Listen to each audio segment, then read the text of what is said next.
Throughout the election, all you hear about is promises, how much money you're going to get, and polls. John Wright is a master pollster. I don't know if he describes himself, but I mean, that's what I've always thought of you. You know polls. So let's talk about the polling in this election, because it seemed to be that it was neck and neck virtually all along, and when you look at the numbers, it came out virtually neck and neck. So, I mean, are pollsters improving their game?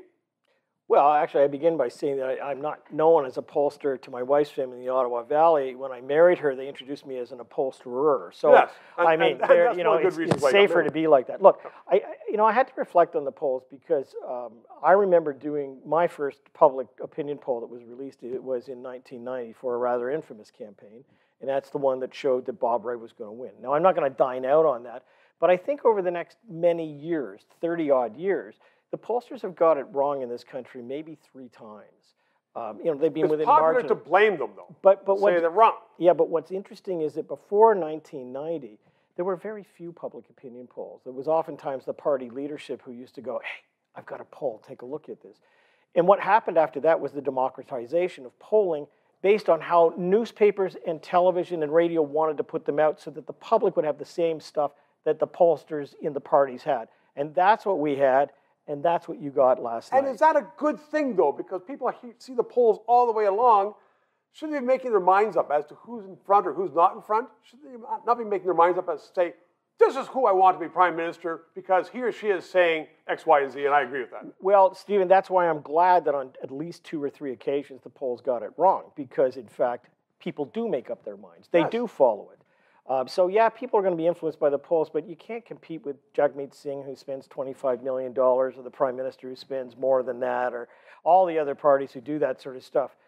The polls are an accurate reflection of what the campaigns are about, but they can't compete with all of that other stuff. So does it help democracy to have the polling going along? Would it not be better if the few party bosses have their polls and they can say, okay, we need to talk more about defense or more talk about the economy or welfare or motherhood?